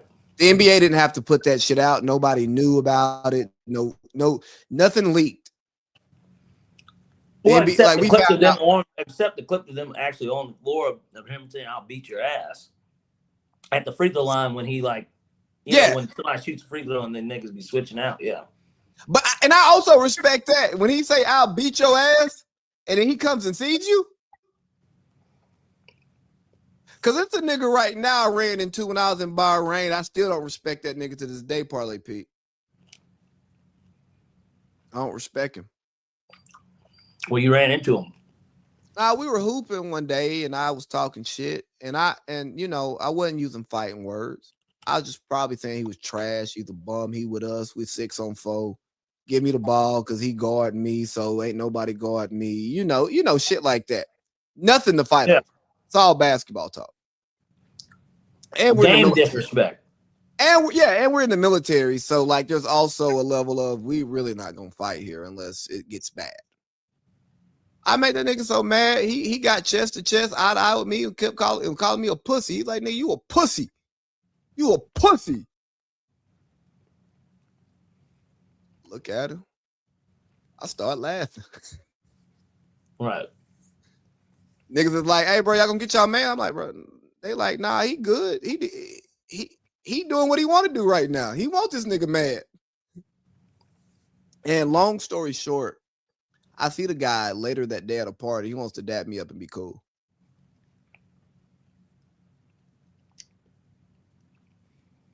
No, nigga. So he didn't keep that same energy. Exactly. And this basketball shit talk ain't calling no nigga no pussy, ain't calling no nigga no bitch, ain't no I'll beat your ass. You know what I'm saying? Hey, take the money, like shit like that. Hey, your wife this, your girl that. Nah, that ain't basketball shit talk. Yeah, that's something completely different. And I had a conversation with a coworker today who pretty much was calling NBA players and celebrities prima donnas. And I said, I agree. But I will say that people do go out of line in how they talk to these people because they think can't nothing happen to them. So that's why I'd be happy when Russ get a nigga kicked out for calling him a nigga or talking about his family, or you call somebody a bitch ass nigga. I think, don't get me wrong, would I get a nigga kicked out for calling me a bitch ass nigga or a nigga? Right. No. But my experience is different. But I have no issue with it because I done got my ass whooped for saying something I shouldn't have said. When you done got that one ass whoop and you learn a lesson, I don't say things that I won't fight over.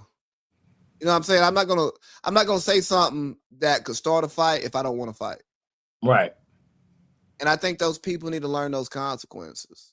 I don't know how we got there, but yeah, shout out to Diaz for pulling up on Luka because that nigga got. Well, that's how we got there.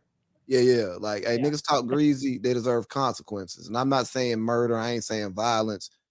It could just be a cutoff, you know what I'm saying? Or it could be you spoon feed them now, but like, hey, nah, nigga, you can't talk to people crazy and just think it's okay. Yeah. Greasy talk. What are your thoughts on the association in general? Because we haven't talked much association this year. Well, because we've been getting fed by the NFL. And I'm very happy about being fed by the NFL. Because guess what? We're going to get that one big feast in February, and then that's going to be it until I mean, we got the draft, but this is not even that good of a draft. And we don't have a first-round pick, so we really aren't invested in that shit. Are the Falcons even going to have a party this year? That's a good question. I think that they are, because especially if we hire like a Harbaugh or something, maybe he could show. I don't know how he can show up but not be accessible. Kind of like a pep rally in a weird way. Yeah, that's kind of what I was thinking. So they could do something like that. Plus, they're going to unveil the new jerseys. Oh, yeah. Which that's something we didn't talk about in Falcons First.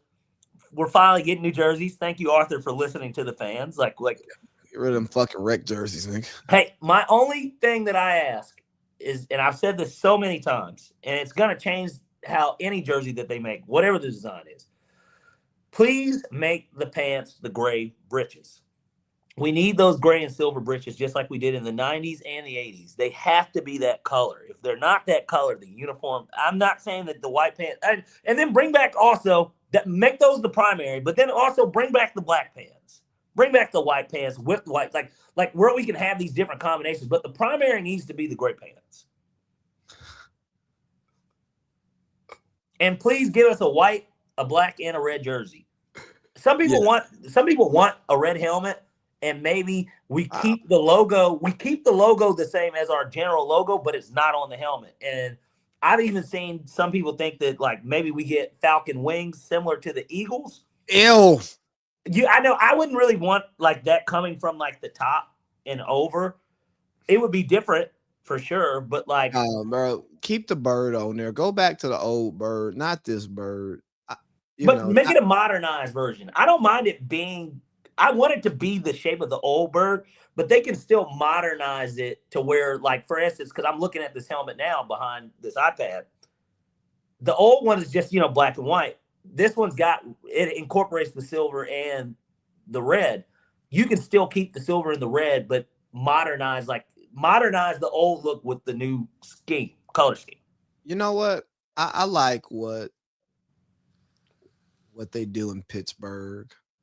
I like what they do in Philly. I like what they do in Cincinnati. Well, Philly's changed their logo though. When they changed the helmet logo? Well, you're right. The helmet logo has it, just the color. Yeah, no. So you can always identify the helmet logo, like the logo. No matter what color it's on. You go to a little recreation game, and them motherfuckers might be the purple whatever. But if they got that logo, you know that logo. So I want a logo to be synonymous with the Falcons. That is the Falcons, no matter what. So you can be the Redbirds in the fucking Southwest Georgia League, but everybody know you took your shit from the Falcons. Yeah, and I think that we have a nice logo. I mean, like the Braves have the best Atlanta logo. Well, it's so iconic. Exactly. I'm not saying it's the best design model. I'm just saying the Braves logo is timeless. Well, everybody knows when you see it, it's the A.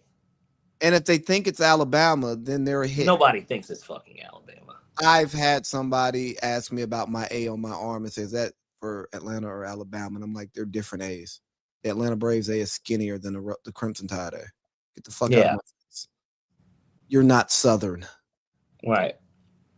Hey, our logo was the Denver Broncos. Who's we? Mount Vernon Mustangs. Wrong. For our football helmet, we had the current Denver Broncos. That was our logo on our helmets. I got my football helmet from high school, like right over here. Yeah, but yours is just like a C, right? C with some cross savers. It's some generic shit. Yeah. Yeah, I stole my helmet after my last game. I walked off the field and walked straight to Nobody ever check that in, or I told one of the managers what I was doing because she saw me. She's like, "What are you doing?" I was like, "I'm taking my helmet."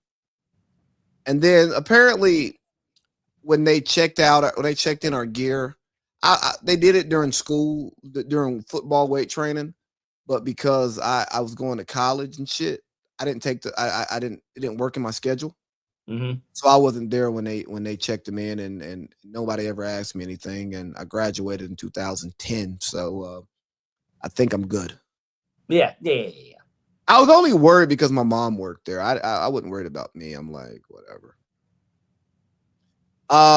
Memphis is trying to blow it up, Parlay Pete, or gonna blow it up, and I understand to some degree moving off of Ja, but you know what I don't understand, Parlay Pete? What's that? Why a team with a good young core would blow up their good young core, fire their coach, and bring in a coach who doesn't want their good young core, and then try to rebuild a new young core. Like, that's stupid. It's stupid, but it's very on par with what the Grizzlies' history has been, in a sense of outside of that grit and grind team, there is no history. So it's kind of like no man's land. And I know that they're obviously one of the newer NBA franchises, but and honestly, better ran over the last 15 years. Yeah, because they were a team that was able to make a good team that could make runs, that was taken seriously in the league, regardless of having a superstar type player on the team. They never had a superstar. Ja is the biggest star that they've had, I would never trade him. Yeah. And they're going to have to. They're going to have to. Obviously the rumor is Miami. Somebody just brought this up. I saw it on Twitter.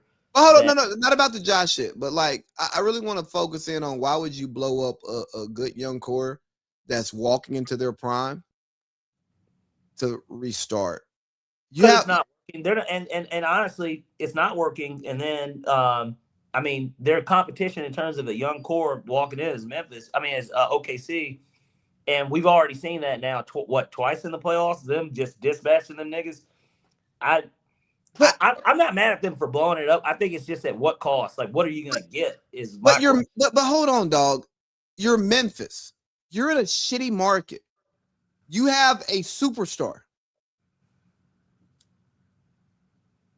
Well, you can't fire the coach again. Well, you shouldn't have hired the coach that didn't want the superstar who makes the fucking money and gets you to the playoffs when he's healthy. It's not like Memphis was bad with Ja. Yes, Ja's health is a problem. And if you're going to move off of Ja because of health, cool. But you're not moving off of Ja because of health. Right. You fired your coach 9 games before the season ended going into the playoffs. Yeah. Bring in a nigga that doesn't like your star player and your star player doesn't like. And then you trade Desmond Bane.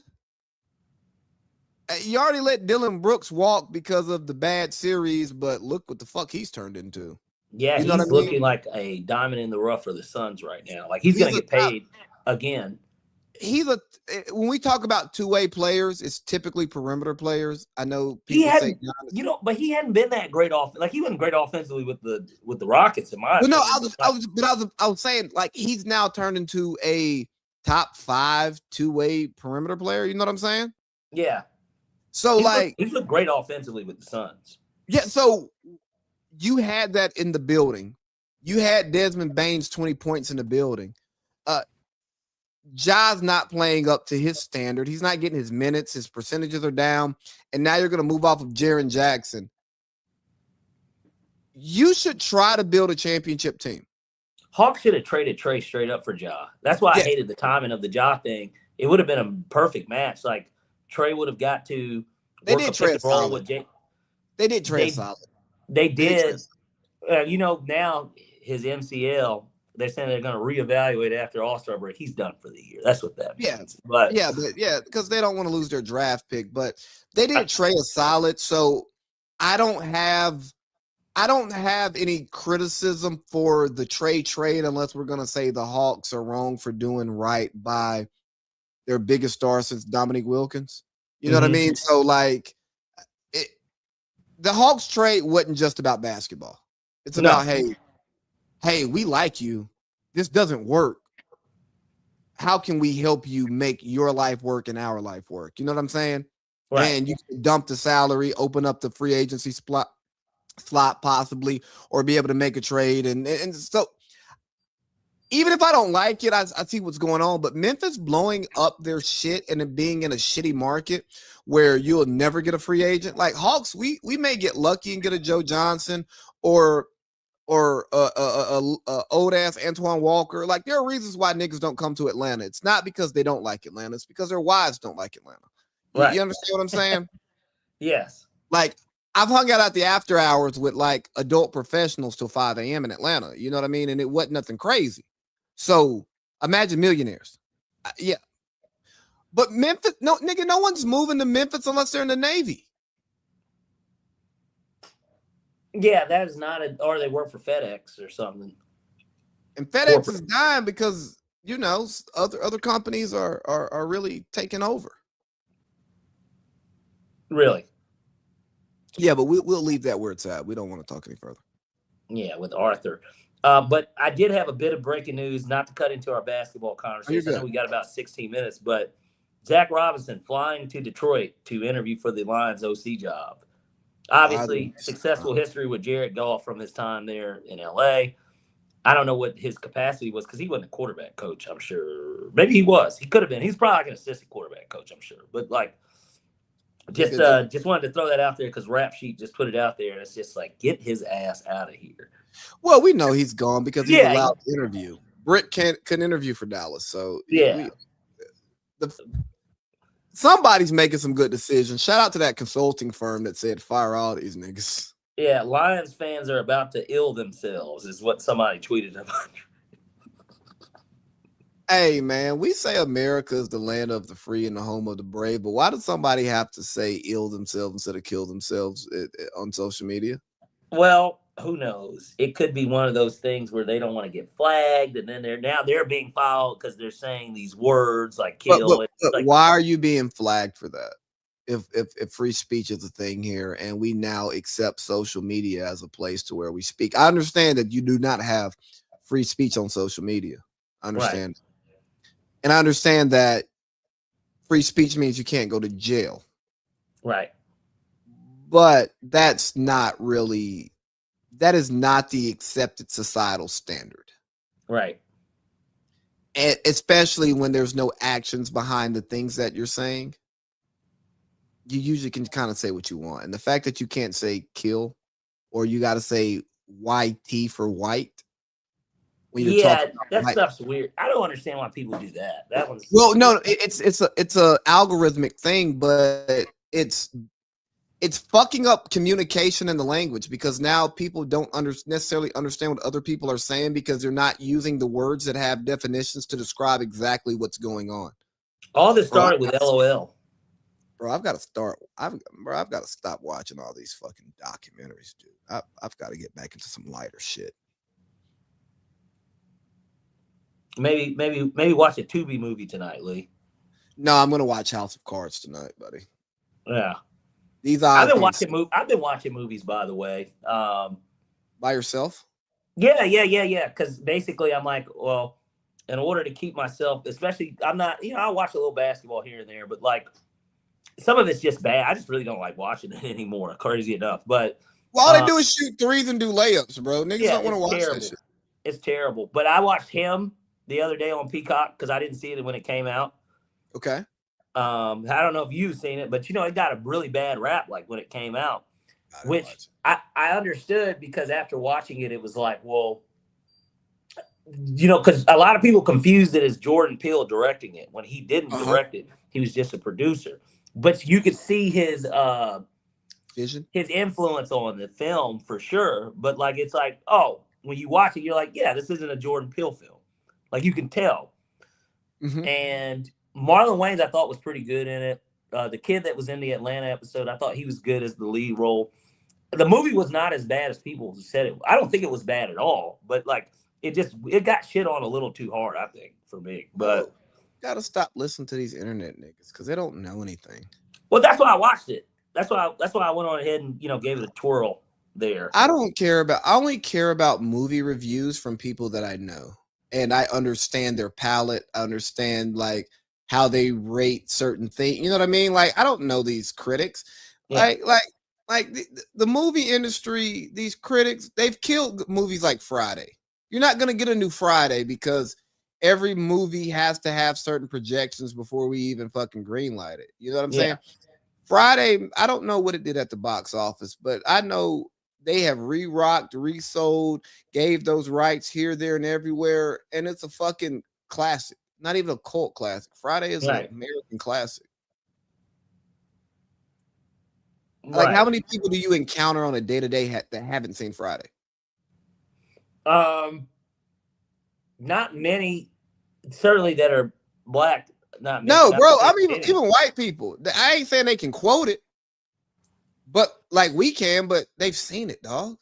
Yeah, it doesn't come up very much in conversation, but normally you can at least, if there's a reference from the film of any type, you can tell who's seen it or laughs, and because they'll get it, they'll know. Nigga, bye Felicia. Yeah, bro, I ain't gonna hold you. I remember when I was in the you Marine got knocked the fuck out. Yeah, that was really I remember I was in the Marine Corps when "Bye Felicia" like became like a thing that people would say. Yeah. And I checked one of them young niggas. I said, "Nigga, have you seen Friday? You even know where that come from?" No, I just thought it came from the internet.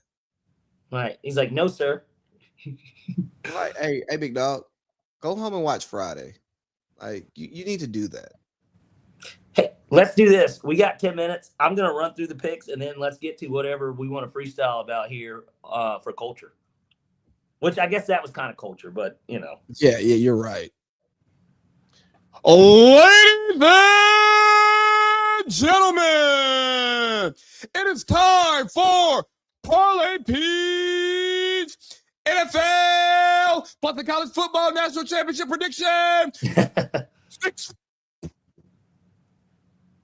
666. That, let me tell you, Lee, that was pretty impressive what you just did there. Gentlemen, it's great. People don't understand that I practice this more than I should. Right. Well, let's kick this thing off with going with the games in order. So we got 4:00 Saturday, Mile High Field, Denver, Colorado. Buffalo Bills at Denver Broncos. We're going 2-for-1 in this game. There's two different things I liked about it. This is the only game where I've got two because, of course, we had to make a six-pack. I like the Denver Broncos on the money line, and I also like under 47.5. I think that the Bills, obviously, everybody knows what's at stake for them. No Patrick Mahomes, no Lamar Jackson, no Joe Burrow, Josh Allen. Best chance to get it done. I'm going to be honest with you. I don't know why this game is a pick'em. I guess it's because of Bo Nix and the idea that offense isn't very good. But people need to remember that this was arguably, along with the Texans, these are pretty much the two best defenses in the NFL this season. They're at home. Sean Payton is obviously a vetted coach, although a lot of people don't realize he actually has a shitty playoff record outside of that Super Bowl year. But I like them to. They do. If you look at Seattle, they lost. Not Seattle. They lost to Seattle, but New Orleans, they typically actually lost a lot of playoff games. They only went to the NFC Championship. I guess they went 3 times, but in his era there, the first year he was there with Drew Brees, and then obviously their Super Bowl year, and then the Rams game where the no pass interference got called. Nonetheless, I like the Denver Broncos to get it done here. I don't think that the Bills are healthy enough, and I also just think that they're going to suffocate Josh Allen, and I think he's a little hurt anyways. Give me the Denver Broncos on the money line, and then I also like under 47.5. Okay. Next, Saturday night, we get the San Francisco 49ers at the Seahawks. This was a game that wasn't very competitive about 2 weeks ago and 3 weeks ago, whenever they played. 2 weeks ago. It was the last game of the season for both of them, costing the San Francisco 49ers obviously a chance to never have to leave San Francisco or San Jose, rather. Or Santa Clara, actually. Same thing. Yeah. But give me Kyle Shanahan plus 7.5. I like the 49ers here for a bevy of reasons. Yes, I know that there's no Kittle, but people don't realize how good Tonjes has been when Kittle's been out. I don't know. I don't see them getting blown out by a team that they played now twice this year, especially that they just played 2 weeks ago. He's going to scheme up a little bit better. I like them to cover the 7.5. Give me the 49ers. Then next, we got Sunday, 3:30 actually. Houston, Texas at the New England Patriots. I've kind of said it all year long. Well, not all year long, but certainly during the second half of the year. I would argue that the Patriots are probably the most balanced team in the NFL, if I'm being completely honest. They are good on both sides of the ball, and they're very well coached. Give me the New England Patriots minus 2.5. I could see Houston winning the game, but honestly, the Nico Collins injury is a concern because, again, C.J. Stroud turned the ball over 3 times, and it just so happened to be that they were playing the Pittsburgh Steelers. I think the Patriots and Josh McDaniels are going to be a little bit more prepared for DeMeco Ryans. So give me the Patriots minus 2.5. Then next, we got the final game in the game that we talked about earlier that I think is going to be the most entertaining, Rams at Bears. Give me the Bears on the money line. I like them as a dog. They're a big dog. They're actually the biggest underdog, I guess, aside from the 49ers. But as a home dog at plus 170, sign me the fuck up. I think the Rams coming into a game that's going to be under 20 degrees, Matt Stafford with a broken finger, and just the idea of them going into Chicago, I don't know. It's weird. I don't know why they're that big of a favorite, honestly. So give me the Bears on the money line. And then finally, our national championship game, we have got the Miami. It says Miami, Florida. The Miami Hurricanes taking on the Indiana Hoosiers for the national championship. This number has went up significantly since it opened. It opened at 7. It is now at 8.5. And I hate to say that I want to back the public here, but I'm going to back the fucking public. I still think that they're going to cover the 8.5. I wouldn't trust Carson Beck in a national championship game, even if the game's in Miami. I don't really care. Indiana's a buzzsaw. They're winning it all this year. Give me the Hoosiers minus 8.5. All right, so we got Denver on the money line. Bills at Broncos under 47.5. San Francisco plus 7.5, New England minus 2.5, the Bears on the money line, and IU minus 8.5. That is correct. You like it? I love it. And when you love it, that means it's time for Leads three. three. Leads three. All right, so for leads 3 this week, give me that San Francisco plus 7.5. It's a division opponent. Big number, right? Yeah, and I know they got injuries, a lot of injuries, but it's also Sam Darnold in the playoffs. Like that too. I've seen Brock Purdy in the playoffs. That too, and right, you got all the experience on one side. That other side doesn't have any experience. No, Mike McDonald, he does, but give me New England minus 2.5. They're a really good fucking football team. Yeah, Briggs. And I do think IU's gonna win, but I'm just gonna put it on the table. Give me IU minus 8.5. There you go. That cocaine cowboy, or that cocaine coon boy, he's not gonna be putting no belt to nothing. And shout out to my dog for inspiring the coon, the Miami Hurricane, because I've taken that and ran with it. Yeah, it's a great call. Oh yeah, no. You know what? I actually should get him on the show soon because he's a Steelers fan. Culture.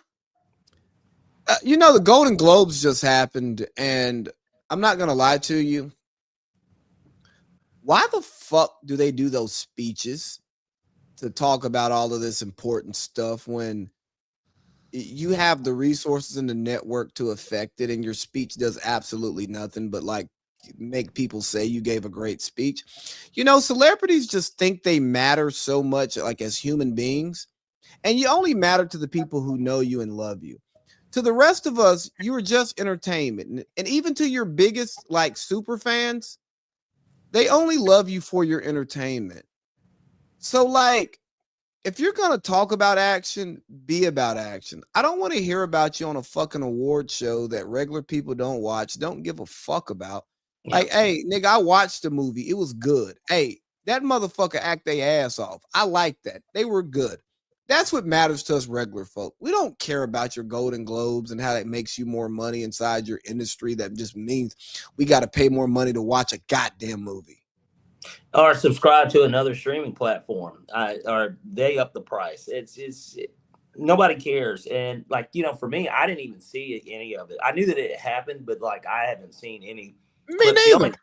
On Twitter, the only clip that I saw was everybody talking about Ariana Grande and how she looks like a human again.